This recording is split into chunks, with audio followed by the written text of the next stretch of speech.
box office overhauls, updates on Max's Harry Potter series, and James Gunn's DCU structure? This and so much more on this episode of Beyond the Screen.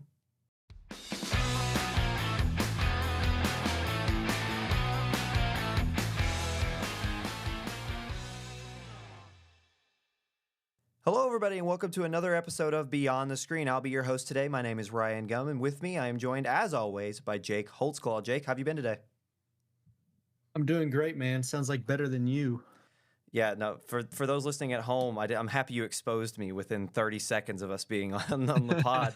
I have been trying not to throw my guts up all day, and so, but I'm here for you. I have to, I listen, I love, once again, like last episode, I love to yap.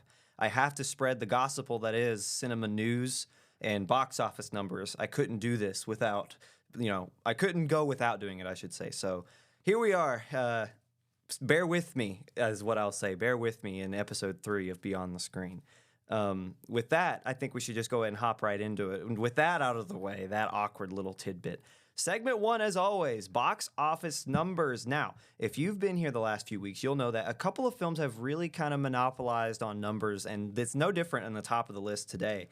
Today, we are run by Moana 2 with $51.3 million at the box office earned. Wicked stays at 2 with $36.4 million, and Gladiator 2 with $12.6. That is a exact 1 through 3 as last week. Nothing changed. What do you think? Why that is, Jake? Two really strong kids movies there.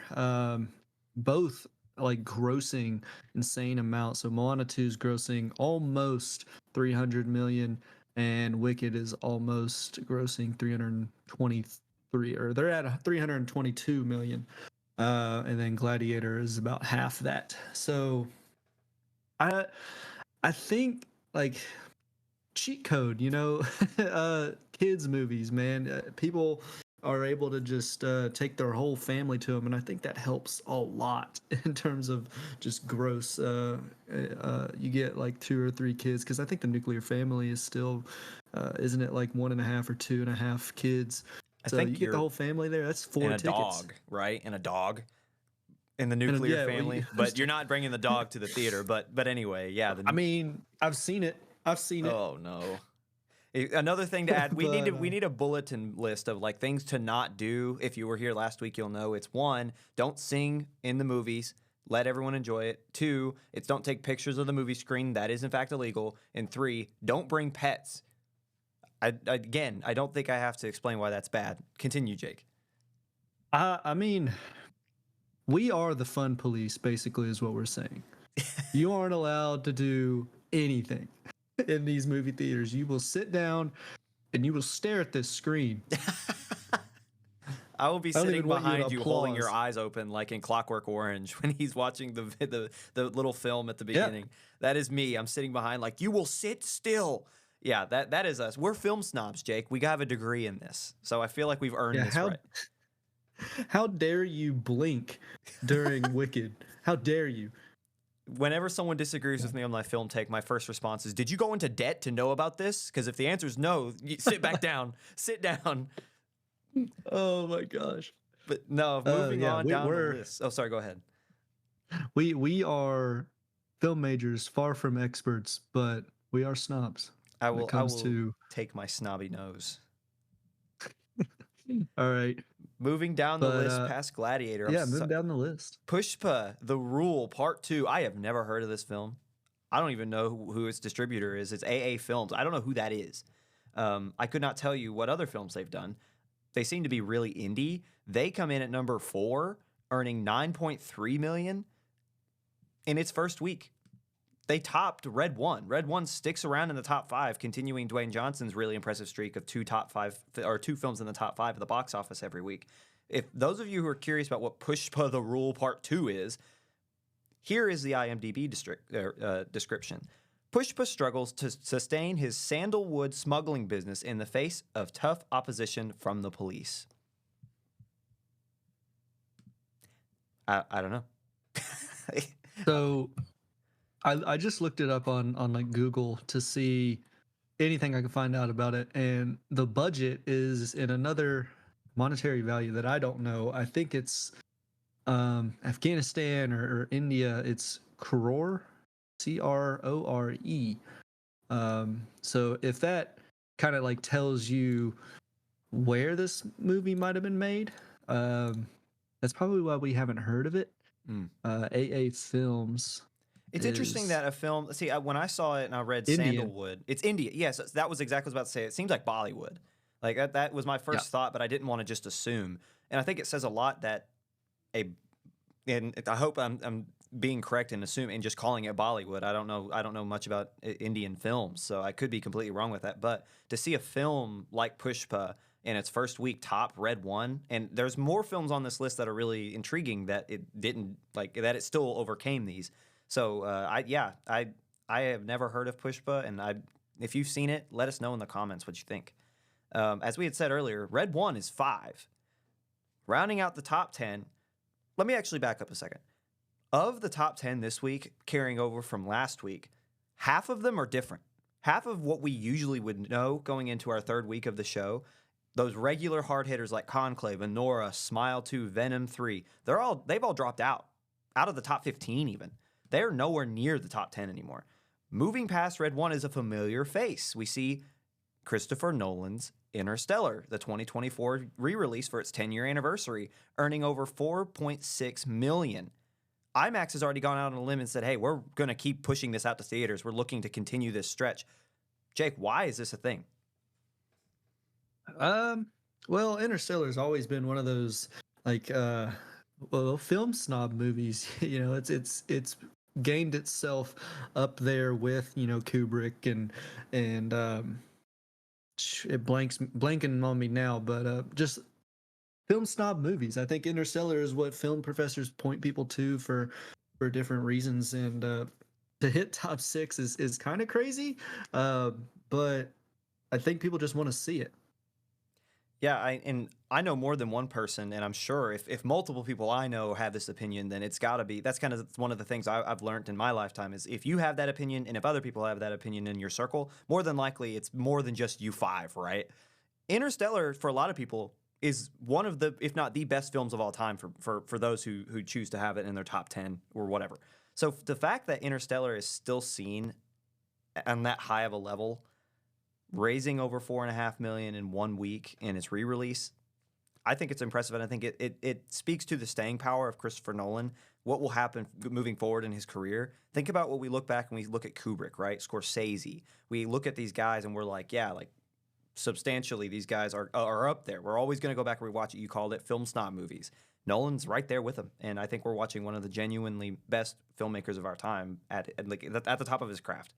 Moving down the list, that was 6. Interstellar was at 6. 7, Solo Leveling Reawakening by Sony Pictures, another one I'm not really familiar with.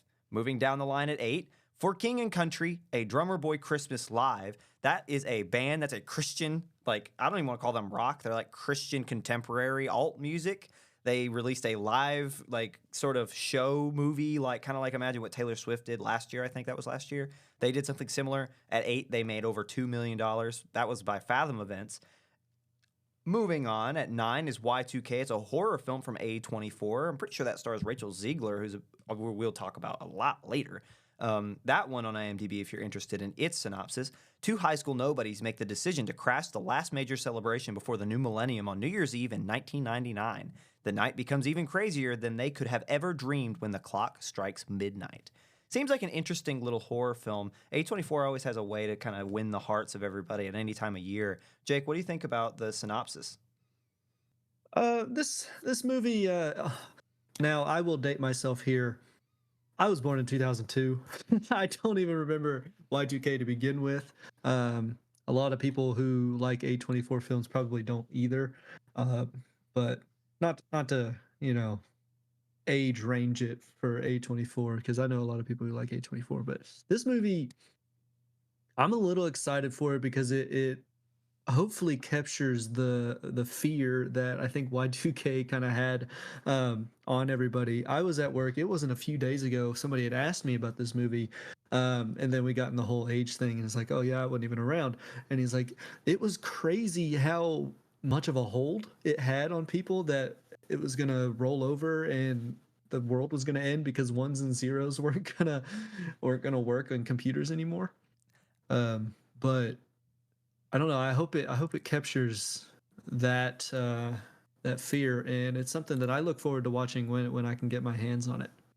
Man, like being one also born after the turn of the millennia, um, we are told, at least I've been told, that you wouldn't know what to do without your technology. But then again, just 11 months before I'm even born, the world was freaking out that, oh, if our clocks don't set, the world's gonna end. I don't want to hear any more. I don't want to hear any more about being a technological.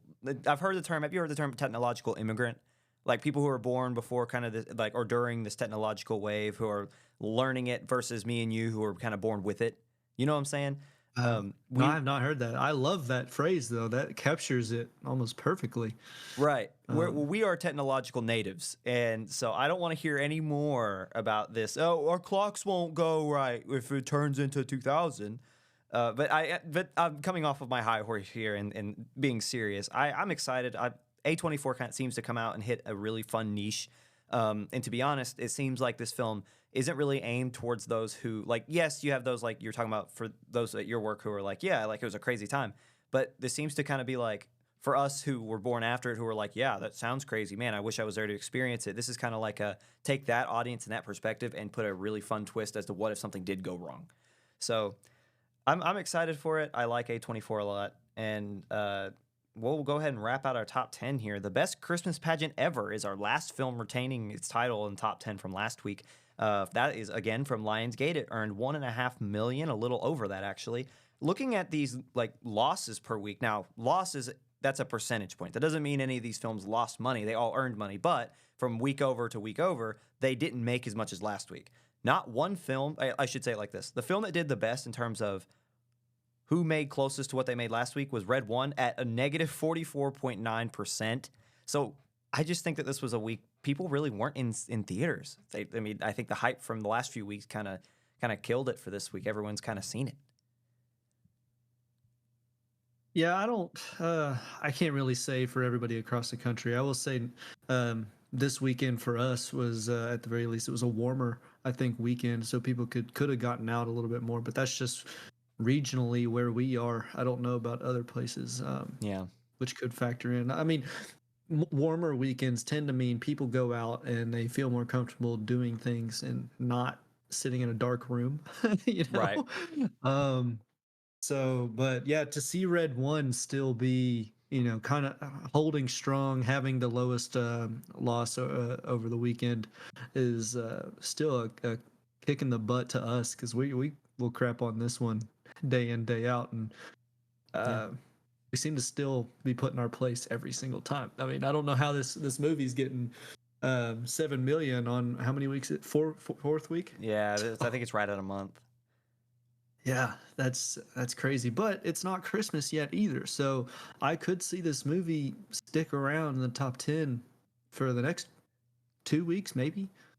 Maybe the next couple of weeks. But the thing is, I'm looking at its worldwide earnings. It's still 90 Mhm. million in the hole from what it cost to actually Oh, make the film. So like, yeah, like it's holding strong and they might break even, but I doubt that mainly because, and I don't, once again, we don't come on here to hate. We're just kind of like saying what we feel is truthful. With what's coming around the corner, we talked last week Sonic, we talked Mufasa, we talked Nosferatu. I don't think Wicked's going anywhere because they got the sing along version coming out Christmas Day. I just think that this will stick around while there's kind of this lull between major releases. We've already seen it be heavily impacted by films that it tried to actively avoid by releasing a week early. When more come out and this film kind of gets, I think it's going to get its final nail in its coffin come around the week before Christmas. oh yeah, definitely. Especially with Wicked still dragging in 36 million on its third week. Yeah, I think Wicked just in the country has earned over Yeah. 322 million, which is a ridiculous Yeah. number. That's just domestically. That is not internationally. Its international number is almost 500 million. So this is a very popular film, and that's before its sing-along version, and the controversies will finally come to a close. Speaking of coming to a close, that is the end of our first segment, box office numbers. Coming up next, we get our first sneak peek at the live-action Snow White remake, news regarding HBO's Harry Potter series, and George R. R. Martin comments. All this after the break. Hello, everybody, and welcome back to Beyond the Screen. We're going to hop right into segment 2, major film news. Now, if you've been on the internet, you will have probably seen the memes that have come out about the latest Snow White live action adaptation and in the remake that is coming next year. A trailer dropped this past week, and let me tell you, it is universally hated. It is it's clowned upon. It is bad. The film stars Rachel Ziegler, Gal Gadot, and is directed by Mark Webb, who did the Andrew Garfield Amazing Spider-Man movies, well, both 1 and 2. If you've ever seen Snow White, which was, in fun fact, the first animated film by Disney, you will know that the story notoriously has 7 characters with dwarfism. However, in the film, only 1 actor with dwarfism was actually cast in the film. The rest were all CGI. They were all just straight up computer animated. That actor, by the way, being Martin Kleba. The remaining actors were voice actors. This has spurred a lot of controversy amongst moviegoers. The film is heavily CGI. Even the background in the forest that Snow White finds herself in looks terrible. Jake, what do you think about this? I think there's a right way and a wrong way of going about things. So the right way being, there's no way you're going to have all those animals help clean that house. You know, I mean, I don't know. I'm not an expert. I'm not an expert in animal husbandry. If you know what animal husbandry is, don't leave that in the comments.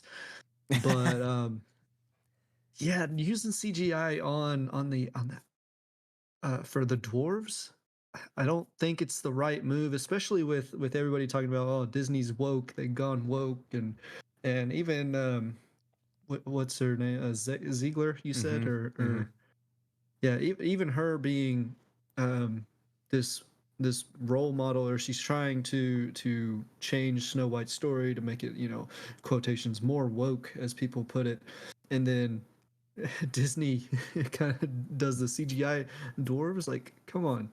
I can get behind hiring a full dwarf cast as with people with dwarfism, but just the one feels like an insult. Either full CGI and bite the bullet, or hire the full cast. But doing just one, come on, man. It almost feels like, and correct me if I'm wrong, it almost feels like they checked off a box. Like they like, well, we got to get at least one, right? Like it just feels so backwards, and it feels so hypocritical. And we were just talking before we were recording, how much could this have been affected by a couple of years ago, if you remember, comments by the one and the only Peter Dinklage. He went on record, many podcasts, to say, when, I should say 2 years ago in 2022, when the teasers were coming out, when it was saying, hey, this movie is happening, Peter Dinklage would say that the 7 dwarves are an insult. He went on to lambast Disney to say, why are we still doing this? We're in the 21st century. Why is this happening? Jake, how much do you think that those comments might have impacted the casting and overall feel of this film? I think Peter's been a prominent figure in films, and he's been someone who's been such a pillar of, like, he's not going to change. He's not going to. So he made a promise to himself, I think, several years back when he was first coming up as an actor, that he would not play roles that made him like an elf or a gnome or anything science fiction. He wanted, not science fiction. Anyway, you know what I'm talking about. So he's playing the mad scientist and underdog. He's doing the Game of Thrones, where they wanted him to be a little bit more mythical, but he's not going to do that. And I think George R.R. Martin was like, yeah, I completely agree, and he just cast Bro as one of the smartest guys in the land. So to have him comment on the dwarves, I think he's right, kind of, but it's not going to sway Disney. They're going to go wherever the money is, Yeah. I think something to clarify too, when we say dwarves, we're talking about the characters. We're not talking about the people. Yeah, sorry. No. I did it a second ago too, and I just had this horrible thought that maybe people misunderstood what we're referring to. We're talking about the characters, not actual human beings. We're talking about these characters and Snow White and the 7 dwarves. So, moving on from that point, just to make ourselves clear here, The film is Disney's most expensive live action remake to date with a budget of over 269 million. This has really been the major crux, my major question when we talked a lot extensively this first month of this show, and especially because it's just what's in right now, right? When will quality finally overtake quantity in terms of philosophy with such projects, if ever? If you think about it, Disney, you can take that to DreamWorks with the How to Train Your Dragon. It's really about, okay, let's get this out there because we want to tell our stories in a more real, quote unquote, sense. At some point, I don't think it necessarily something that we should talk about here. I don't think the problem is that they're rehashing these stories in another medium. That happens all the time. I think the problem is that they're rushing to get them out due to competition. You have a driving competition, which then pushes these things to come out. When you get quantity over quality, quality dips. So now these movies are worse. You're spending millions upon millions of dollars. And really, none of them have, outside of The Lion King, have really panned out. At least I would think to what at least Disney's standards are. Jake, that's kind of my main question I posed to you specifically. When will quality finally overtake? I think you'll see it come about um, with kind of the political unrest right now, anti-establishment level. When people really push against even like DreamWorks and Disney and Pixar, I think you're going to see a lot more people want the indie filmmakers, and this isn't going to be some kind of massive wave that'll happen overnight. I think it'll be a gradual. We'll see a lot more A24 type companies come about, and I don't think we'll ever see the downfall of Disney, unfortunately. But I don't necessarily care for Disney that much. But I think we'll see some other production houses come about and hopefully change the game, add quality back into the pool, and create whole new stories. And eventually, we'll probably repeat the cycle where those stories will have sequels and prequels, and it'll all go downhill from there. Just as it usually does. Disney started somewhere, and maybe we'll have a new Disney one day. I don't know, but that's what I think will happen. I think quality will dip so far that people will just be like, "Jesus Christ, can we have something else?" You know, that's what I think will happen. No, I completely agree. And I don't think we'll ever see the downfall of Disney, but I think that it will hurt their pockets so much at some point. At the end of the day, it comes down to us, the viewer, to say, look, we will not be satisfied by this slop. At some point, we have to stop taking our kids to see these movies, as difficult as that is, right? We have to say, you know what, we want better, because if we don't, we're just going to keep getting the same. We'll see. Moving on, actually, the great segue here. HBO Max is reportedly working on their Harry Potter series, and they're making a fantastic headway. HBO reportedly is targeting I May Destroy You and Black Mirror actor Papa Esiudu for the role of Severus Snape. Other HBO series details, as we know them, Ralph Fiennes is all in on Cillian Murphy to portray the legendary villain Voldemort, quote stating, "He is a fantastic actor. I would be all in favor of Cillian." Other actors being considered for roles in the series include Mark Strong as Dumbledore, Sharon Horgan as Professor McGonagall, and Brent Goldstein as Hagrid. Now, all these actors come from across a varying level and degree of very successful movies and shows, specifically Goldstein as Hagrid. He is in Ted Lasso. He's one of the players. Jake, what do you think of this really all-star cast that HBO seems to really want to try to put together for a potential series for Harry Potter? I mean, I'm all for trying to tell a new story, especially, is this being set before the events of Harry Potter? Probably because Dumbledore's, spoiler alert, alive. So this okay, is this is retelling everything. So that's what's interesting. That's a great segue. Before we get to there, over 32,000 kids have submitted casting calls and tape for Harry, Ron, and Hermione. The first season will be 8 hours long, with more than likely each episode being 45 minutes to an hour each. Here's what's interesting with how they're doing it. The movies, and at first I had a big problem with them redoing the series again and doing a show instead, because it's like, we've already got the story, we grew up with it, let it be, let it sit for a while, let it marinate before you redo everything. However, the movies missed out on a lot because of their limited runtime. When you only have 2 hours to tell an entire book, and if you've ever read the Harry Potter books, they're thick. Each one's very thick. There's a lot that got left out in the original movie series. Having 8 hours to delve into one book allows you to really go forth and tell more story that the films just weren't able to get into. So these for those, and that's a great point because I didn't describe that at the beginning, and that's my fault. This is a entire retelling of Harry Potter. This is an entire retelling of from book 1 to book, what are there, 6? This is from scratch, brand new, with a deeper, kind of a bigger magnifying glass on more of the dark corners of Harry Potter lore. Okay. So with that in mind, I think that the cast is going to be a good one. You've got some pretty strong players. I can't wait to see Mark Strong. I love a Mark Strong movie. I love the Kingsmans, and then he was in the Penguin. He did pretty good there. Um, I don't know how what's his name Pop was going to do because well, Severus Snape, and I was talking to my girlfriend about this, is he's supposed to be this long black hair, greasy, hook nose, a guy that you genuinely are scared of. And when I look at Papa, uh, he doesn't scare me. But that's because he's not dressed up, as He's Snape. a He's looker. not got all the production. Let's just put it out there like it is, Jake. He's a good looking guy. Like he's not what you would Yeah, imagine he's a good- Cerberus, like in terms of facial features, to look like. Like Cerberus Snape is, as you said, he's like a scary looking, almost you want to say like dirty with his greasy hair. He's not like an attractive man. But when you think about it, what did the films do to that character? Alan Rickman played the character to a T.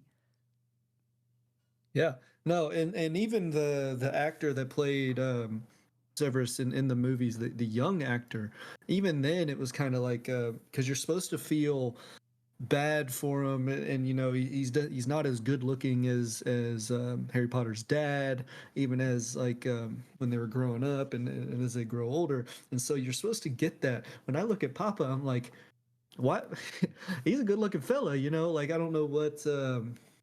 He usually hates on himself and is jealous of Potter for many reasons. And I don't know. I look forward to seeing what they do with just the design, the costume design, and the makeup they put on this guy. Because they're going to have to make him look a little bit more sleep deprived than the IMDb photo I'm looking at right now. Yeah, I mean, and I think that says a lot about his acting chops and what they think about him for him to portray something that he's never had the opportunity to yet. Like this is a character that as we're taking him on face value and other characters he's played, this is the exact opposite. So I think that says a lot about his acting career and how Max views him as a potential candidate for Cerberus. But all in all, I'm here for more Harry Potter, especially if it's a much deeper look with magnifying glass. So is season 1 gonna be like first episode or like first book? I mean, first book. Season Yes. 1 is first book. Yes. Okay. They have 8 I hours could see still that through a being. book. So we're obviously gonna have overlap here with because this is the Sorcerer's Stone, Philosopher's Stone, whichever. Um, yeah, this is going to be fun. I hope they do it justice and don't take too many creative liberties, and that'll be a good segue into the next topic here, Ryan. If you want to take it away. So that just before we move on, that Harry Potter series is slated to release in 2027, and I'm pretty sure I read somewhere, I don't have it written down here, it's going to be a 10-year event to go through the entire series, so we're in for a lot of Harry Potter. But moving on, talking about staying true to source material, George R.R. Martin, and you referenced him earlier, and I hope you kept him in your mind because he's back. He had a lot to say about his writing career and what he thinks about adaptations, taking liberties, especially creatively, to change story from one medium to the other. Martin, quote, I am 13 years late, talking about his book, the last book in the Game of Thrones series. A lot of people are already writing obituaries for me. They're saying, oh, he'll never be finished. Maybe they're right. I don't know. I'm alive right now. Martin has also doubled down, and as I described, for his disdain for these adaptational changes. He is currently working, and this all overlaps, so bear with me. Martin is currently working as a producer and financier for a short film adaptation of his childhood friend, and his friend's name is Harold Waldrop. He has a short series titled The Ugly Chickens. That's going to be the name of the film that he's producing, that he, as in Martin, is producing. This interview was conducted with The Hollywood Reporter. Martin would describe how he's only made one change between book to film series / movie, describing he enjoys a faithful adaptation when it comes to such projects. Martin states, quote, "Maybe I'm one of the few people in Hollywood who still thinks that when you adapt a work of art, a novel, a short story, you should do a faithful adaptation. It annoys me so much when they change things, and I don't think they generally improve them." Jake, what do you think about George R. R. Martin, and his just kind of rant and ramble? I think people have, of course, a right to the opinion. I probably lean more with Martin here. Just I like the idea of a faithful adaptation. You'll know from past episodes, I am somewhat of a fan of the fan service and doing things the way that people want it to be done.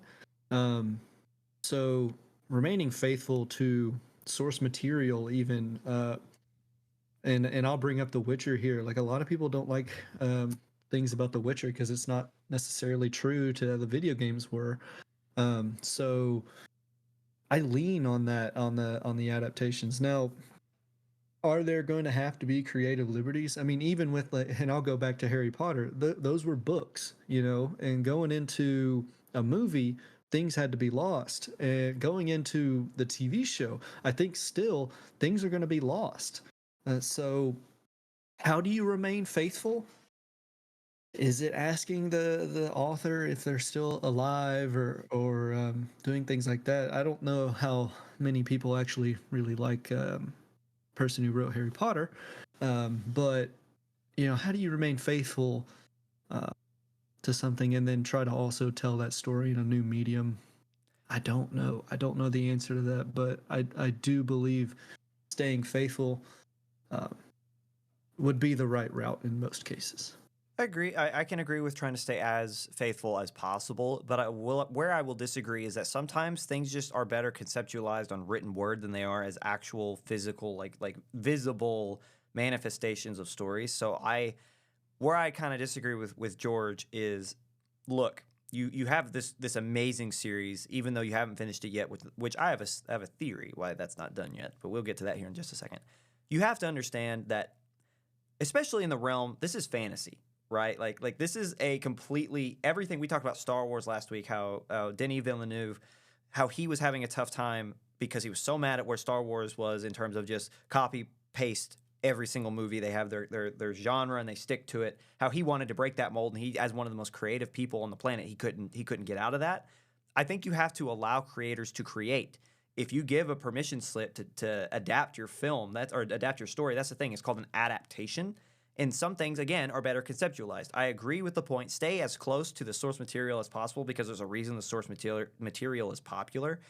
But I somewhat disagree because, look, you can dream as far as your dreams can take, right? Like you can do whatever you want in terms of, hey, conceptualization, let's do this.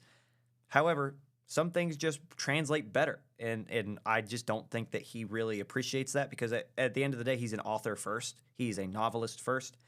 He's not a filmmaker. He is not a multimedia medium storyteller. Going back to my theory with The Winds of Winter, which is the final book in the Game of Thrones series that he has not yet finished, I actually think that he's very bitter about the end of the show. Everyone knows that the producers on that kind of moved away from his thought. However, I think that, at least in my theory, in my humble opinion, the reason the book is taking so long was because the show's ending was actually a lot closer to the book's ending that wasn't yet finished. And when the people revolted, George had to restart because he realized how bad people hated it. So I think that's really why. And if you take that into consideration, that's completely a theory. There is no I have no evidence to back that up other than I've watched the show, right? And I've listened to this guy ramble, and he's earned his spot with the microphone. If he speaks, you have to listen because he is one of the most creative just storytellers of any generation. However, maybe that bitterness comes from the fact that he had a story he wanted to tell and he had an ending in mind. He told these producers, they went with a version that was somewhat similar, and people hated it. And he had to turn and blame somebody. Yeah, that's That's like having an answer to a math question and some other kid yells it out first and they were wrong. Yeah, yeah. It's like, oh, Oh, I gotta change it. I gotta I gotta hop on this. Um, or if you're presenting or no icebreakers in college, dude. When oh, what do you guys like to do? I like to play video games. It's like, darn it, that was my thing. no, like to go back to your first example, it's like someone spits out your answer before you do, and they're wrong. So you're vigorously erasing before the professor or teacher picks on you to say what you were gonna say. Yeah, like, I mean, it's the same thing, and I hate that for the series if that's true. I hate that for the series. I hope it gets released because if it doesn't, we're just gonna have the biggest cliffhanger in I should say book history. I'm not for sure what the correct term for that is, but just in terms of just storytelling, we're never going to see the true ending if he doesn't finish it. And I hope he does. I hope he gets some sort of creative inspiration and gets it done. But I would hope he would get a little less bitter about adaptations. With much respect to the man, but relax. You know, we're all having fun here. You know, coming up after the break, we're headed into our final segment, and we will tell you what you should know before you go. Right after this. Welcome back to Beyond the Screen. Well, you've made it to segment 3, what you should know before you go. Thank you so much for making it this far. If you enjoy the show, give us a like, give us a share, leave a comment, do all those fun things that we love for you to do. And if not, thank you for stopping by. We'll wave you along. Jumping right into segment 3, we got some drama brewing up in the world of filmmaking. Despite being the creative force behind Disney's most successful live-action remake, the Lion King director Taylor Jenkins initially held reservations about returning to an almost fully digital set for Mufasa, which comes out, as we talked about, later this month. Jenkins, who is the director of the 2017 Oscar winner Moonlight, would describe in an interview with Vulture his desire to lean back into a more practical set for his future projects. Quote, "It is not my thing. It is not my thing. I want to work the other way again, where I want to physically get everything there. I always believe that what is here is enough, and let me just figure out what is the chemistry to make alchemy." Jake, what could these comments mean for Mufasa if its own director is looking to steer clear of the very technology used to make the film? Well, I don't think he's necessarily going to steer away 100%. I read an article um, on that director and how he learned a lot from making these movies with the technology.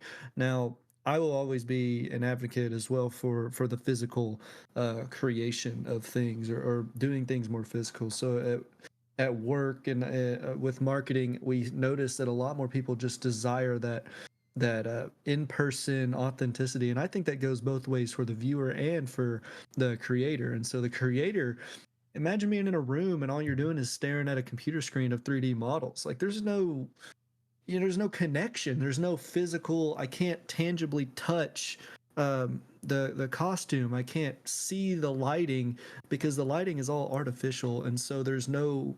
A lot of people say that there's no soul. There's no soul. So I think he's going to learn a lot from what he's doing. He has learned a lot, and he's going to use that elsewhere. Hopefully, we won't get another Snow White type trailer. Uh, but I think he's going to use the technology from these past films and move on and get what he desires back. And he's probably going to be better for it, I think. Yeah, and to kind of go along with that point about how difficult it is to work on an all digital film, we take that back 10 years ago when it was mostly CGI, or I should say green screen, less CGI, more like imposed, not quite Snow White level CGI. When you think of Ian McKellen, if you've ever seen that clip of him on the set of The Hobbit, it's a completely green room set. And he's supposed to pretend that these I cannot remember which characters were surrounding him, but he was in Bilbo's little hut, and he broke down in tears because there was no one there. Like he kept messing up because it was just it's so difficult, exactly to your point, a digital set where you can't physically manipulate things and you got to play pretend to the utmost extreme is tough. So I can completely understand why he is looking to get back to a physical set. However, as you had said before, he learned a lot from it. And on top of it, Jenkins did not rule out the possibility of returning to a similar technology with one major IP in mind and a little bit of a caveat. He said, quote, a Muppet movie done in this style would be awesome. Awesome. In the same way we generate our PlayStation versions of a scene, we could have a set that's just the actual physical puppeteers, and Muppets are blocking the scene, but just in a black box, you know? So when he says blocking a scene, he means like you have the actual puppeteers actually moving in physical space, like making up what would be like a storyboard, and less of them just being voice actors speaking into a microphone and everyone pretending that they're moving. So I think that would be really interesting to see. You have an Oscar winner who is moving away from complete like CGI and digital filmmaking, talking about making a Muppet movie. Am I mistaken, or do people go crazy for the Muppet movies? Like, I feel like do. that's they do. See, he just can't stay away. That's what it is. He's gonna. I want something that's more real. I want to be there. I want to feel it. And it's like, but a Muppet movie would be awesome. It's like, but oh, Muppet, geez. Kermit. Yeah, no, I mean, seriously, I don't know what is the pull with the Muppets, but man, people go crazy for them. I think they're hilarious films, but I don't know. There's that. Speaking of another clip that you see, they like going around on the internet. It's when they got Michael Caine to act as Scrooge in a Muppet take on what was it? I keep wanting to say Nightmare Before Christmas, but that's not it at all. But he was Scrooge, and the joke is that they're like, look, it's a Muppet movie, Michael. You don't have to act all serious, and this is going to be the most serious I've ever acted in my career, was apparently his response, or at least that's how he took it, because he was so dead serious in that film, and it's a good movie. Like, it's a good Muppet movie. I don't understand why people put their all into these films, but they're good, man. Moving on, 28 years later has released a new chilling poster for the upcoming Danny Boyle and Alex Garland film. Along with it revealing the tagline, "Time didn't heal anything." Following the poster release last week, they released their first official trailer. It is spooky. It looks good. The film will star Jodie Comer, Aaron Taylor Johnson, Cillian Murphy, and Ralph Fiennes. Jake, what do you think? Unfortunately, this kind of falls under that horror movie-esque, and I haven't seen the other two. I probably won't see the third one. My dad is actually super into like the more zombie-esque genre, so I'm sure I'll hear from him. He loves the first two, and I'm sure I'll hear about the third from him. But I hear that Murphy might not be in it. He might be a cameo. Like he's definitely on set, I believe, but he's not even on the movie poster. Yeah, I almost left him off of that list, but it's kind of like everyone knows he's going to be in it. He's just his involvement's in question. So I'm still going to throw him in there because it was one of the films that took him off the map was 28 Days. I love 28 Days. I don't know how much about I cannot remember the second one. I think it's Months, and it just wasn't necessarily my Weeks. Was it Weeks? The second one's Weeks. Yep. That one wasn't really my favorite, but Days is one of the most. It's super indie, and it's just so. If there was a zombie apocalypse, I feel like that would be how it would actually happen and how it would actually be portrayed in a real world setting. So I was very invested in the original 28 film. This, from what I had been reading, this is probably going to spawn a trilogy. So this is the beginning of a higher budget continued storytelling medium for Alex Garland and Danny Boyle with this franchise. Moving on, Robert Pattinson. Well, we're gonna get. Sorry to stop you. We're gonna get 28 seconds. We're gonna get 28 minutes. Oh yeah. And then we're gonna jump to 28 hours. And then possibly sneak peek into 28 months, like you said. So. If there is an increment of time, they will find it and they will use it for their gain. I hope that doesn't mean the films will get shorter though. Moving on, Robert Pattinson, quote, "I'm Batman," after an immigration officer at a passport control stopped the prolific actor, asking, "Hey, you're the guy from Twilight. Why'd you stop acting?" What is up with that? Where was this guy been? That guy, come on, man. That's gotta be one of the worst things. If I was Pattinson and that, I'd be like, are you kidding me? Like, I'm literally Batman. Like dude, and that's what everybody's saying online too. Like I'm literally Batman. What are you talking about? What do you do from the hours of like midnight to 5 a.m.? And it's like, well, I'm out saving. Like everybody's just like, I'm literally Batman. And then this guy is Batman. Some immigration officers is, hey, aren't you the guy from Twilight? Dude, I'd be livid. I'd be so mad. Yeah, that vampire will not. He'll never run from it. I think, and he notoriously hates it. He notoriously hated the role. He thought it was so weird. If you've ever seen him talk about it, I feel so bad for him because he's such a good actor. He's so good at what he does, and he just can't escape Twilight. Good. I mean, I actually don't mind the Twilight series if you watch them from a comedic point of view. They're hilarious. They're really funny. They're a good watch if you're looking to laugh. But man, I would hate to be a serious actor like Robert Pattinson. Again, literally Batman, and he is still getting called by TSA agents. Hey, you're the guy from Twilight, right? Yeah, it's I feel for him, but yeah, he said in another interview, right, that he could be retiring. Yeah, I think it was a joke. So the Batman series continuing on with more present day things instead of Twilight. The Batman series is taking a really long time to kind of get underway. And in an interview with, I'm pretty sure this is Screen Rant, he made a joke about, yeah, I could be retiring by the time the trilogy ends because it's taking so long.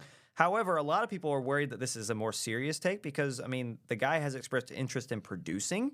So could this be he finish the Batman, say, hey, I've done my time in the cowl. I've kind of set my if you as an actor play Batman, you've kind of reached the top of the mountain in your acting career. I don't know if there's anyone outside of like who has played the Batman outside of Christian Bale and has had a better career afterwards, right? So like Beetlejuice just came out. Michael There Keaton. you go. There's your answer. Okay. All right. I mean, sure, Michael Keaton stayed relevant, but let's be real. He's still Batman. You know, like He did come back as Batman there for a little bit. he did. He for did one movie. for just for a minute in a terrible movie.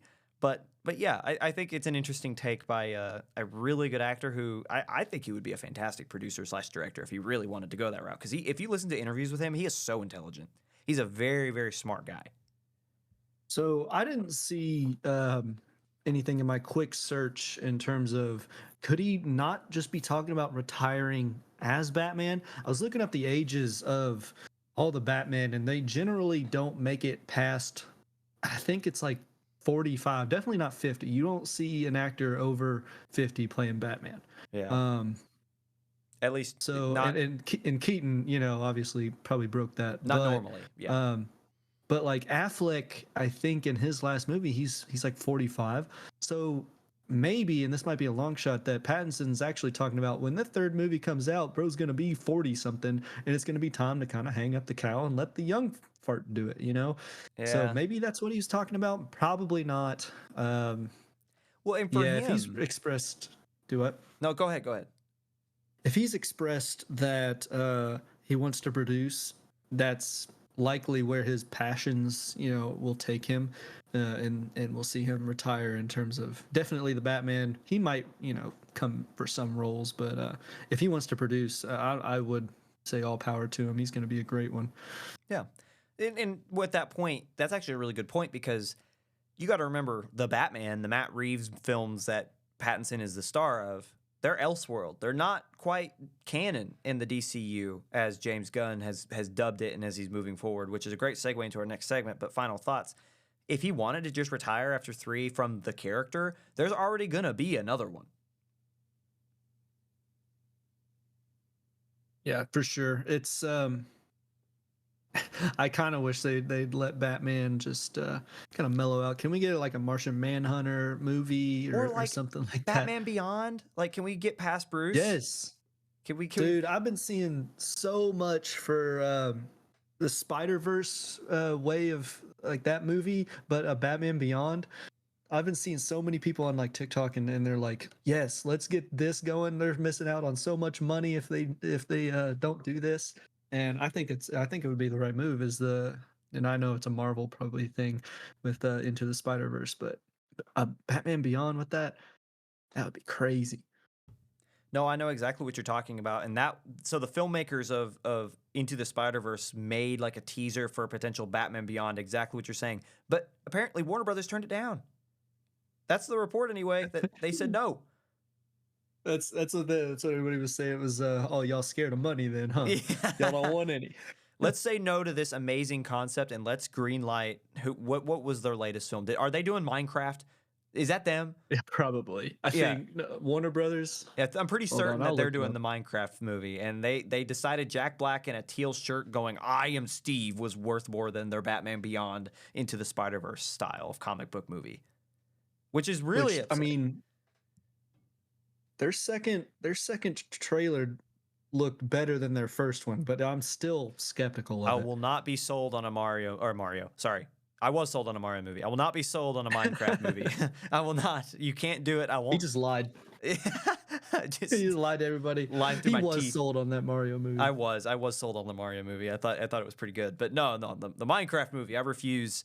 Moving on, talking about DCU, James Gunn's DCU, as we were just talking about, has officially made its debut after a couple years. We've been waiting for a while. With the release of Creature Commandos, it's an animated series. We got to see in some of these first few episodes, we got to see John Cena's Peacemaker in there. We got to see, I cannot remember the actor's name, but we got to see the James Gunn Superman in there. I think his last name's like Cornette or something. Sorry, I didn't write that down on my paper, and I'm blanking in the moment. However, speaking about the DCU and kind of its structure, why is this a quote-unquote canon show if it's animated?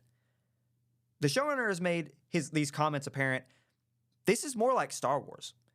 In an interview with the Happy, Sad, Confused podcast, Gunn described how, much like Star Wars, his films will take place within the same universe, unless stated otherwise, as we talked about the Elseworlds movies earlier, but might not directly impact each other. So separating himself from the Marvel, where it's like they all have the same feel, they all have the same storyline, they all affect each other in some way. He's saying, look, this is a large world. We are, as he says later, we are world building, not story building. So he's building the DCU, but the thing is that not whatever Batman or Batman Beyond does might not impact what Superman does.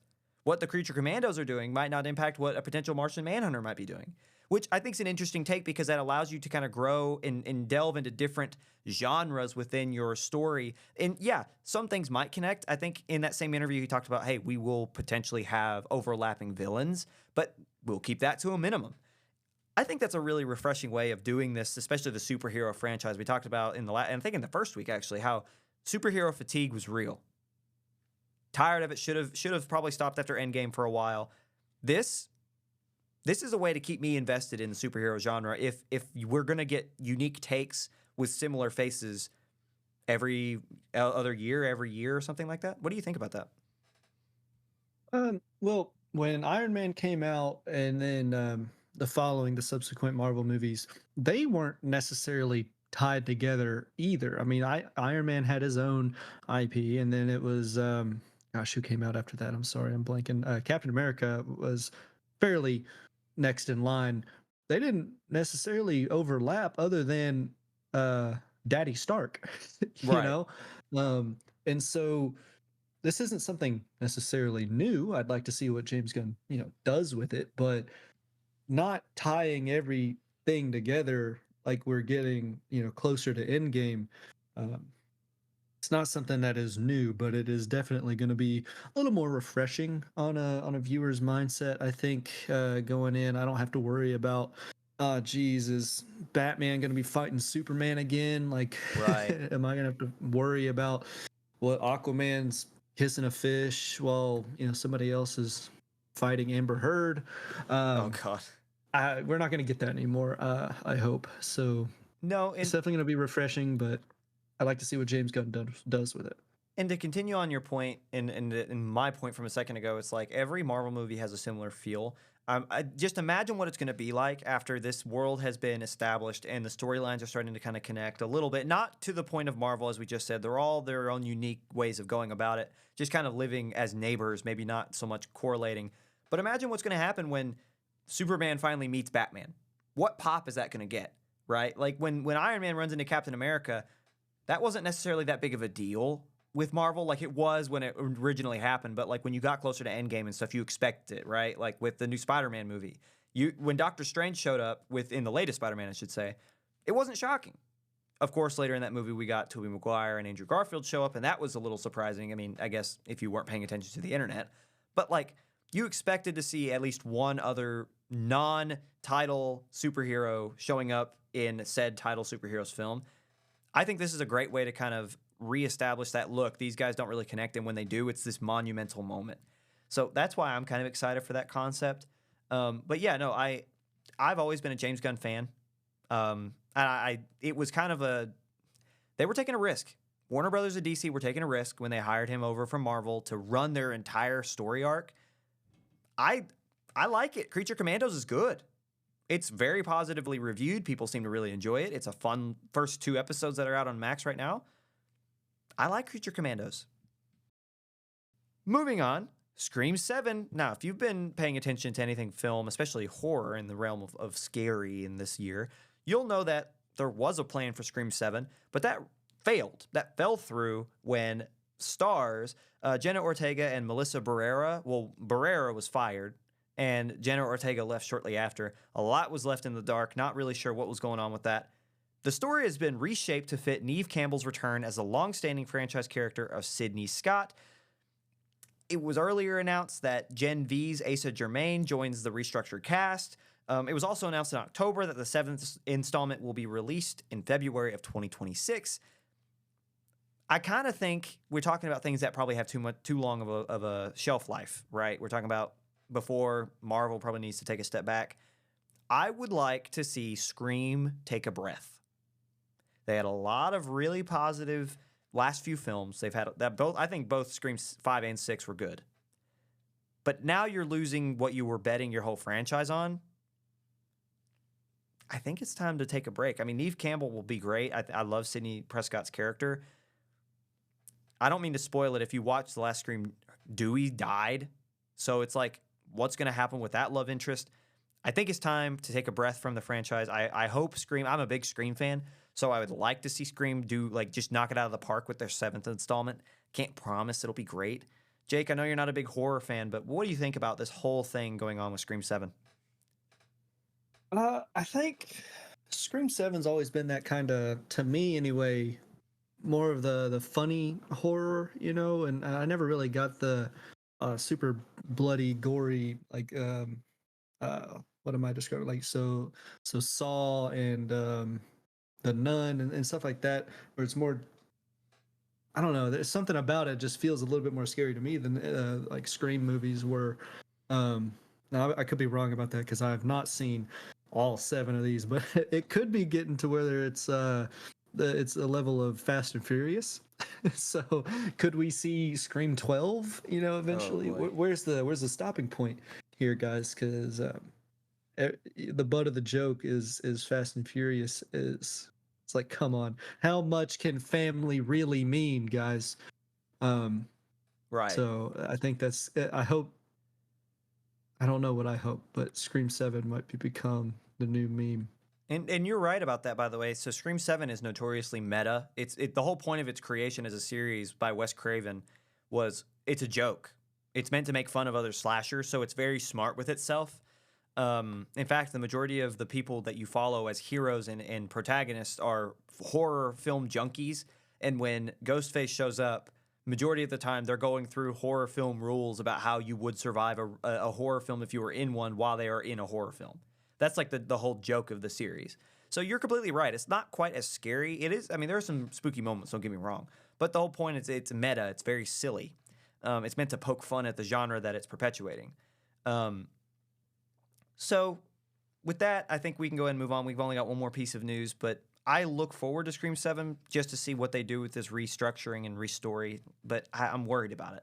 The final piece of news we have for you guys tonight, Fallout Season 2 has begun filming. I love the first season. Jake, I don't know if you've seen the first season yet, but I'm excited for Amazon's Fallout series. I have seen it, and I've also played the games, and so it is something super exciting because I've heard rumors that it is taking place out in the Mojave, so Las Vegas setting. For those of you who don't know, I believe it was, and I've even got it on my desktop here, Fallout New Vegas. So I can't wait for all the references to Fallout New Vegas because if the rumors are true, of course, I think it's going to be a pretty good hit. They're going to bring back. His name escapes me. The cowboy. Walton Goggins. Walton Goggins. I loved him in Justified, and I can't wait to see more of him as the Ghoul. Yeah, and there's this post going around about Ella Purnell, who plays Lucy, the main character in season one, about how the producers and directors told her to play New Vegas to kind of get in the feel for the second season. So I, I That's would, awesome. I'm really excited. I'm not super caught up with the games themselves. I wasn't like a big Fallout kid, but I love the first film. I thought that it was, or the first series. It was fantastic, and I'm excited to see what they do in the second season.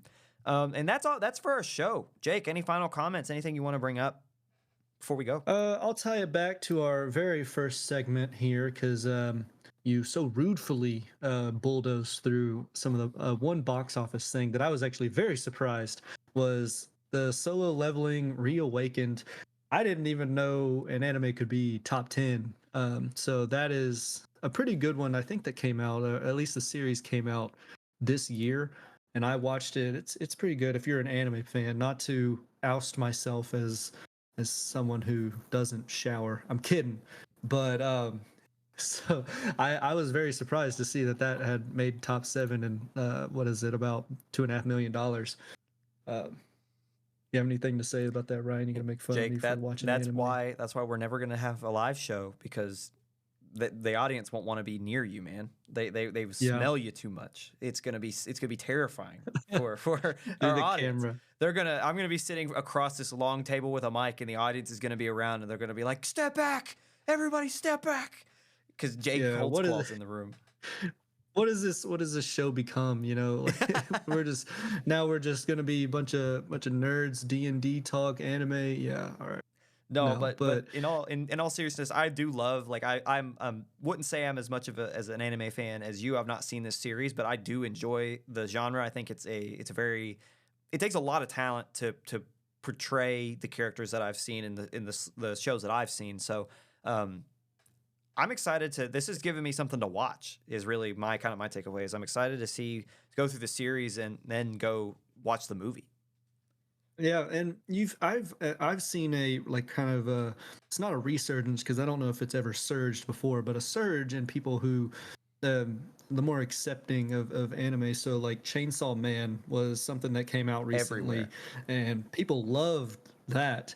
And a lot of people are getting into One Piece, especially there's a live action adaptation now. So anime is becoming so much more accepted, I guess, in our generation is where I remember growing up. And if you watch that, you were like, "Ugh," and that's why I make the joke. And it's like, I don't really want to hang out with that guy. But now it's like, there's some pretty darn good stories out there. No, for sure. And it's like what do they used to call people who watch anime weebs, right? Am I Yeah. correct on that? Yeah, it's like now it's like I know people who are proud to say that. But back exactly what you're saying. Yes. Like when I was younger, it's like that was like an insult. And like you did not want to be called that. You wanted to steer clear from that title as much as possible. Now you have people who are like, yeah, I am a weeb, which is don't Yeah. clip. That's gonna come back to haunt me, I think, me saying that. But uh Yeah. That'll be a meme. but no, but I think you make a great point, and I'm excited to watch. Any other final comments before we let the good people go? Um, don't be scared to call yourself a weeb. And with that, this concludes episode 3 of Beyond the Screen. Thank you so much. We'll see you next time.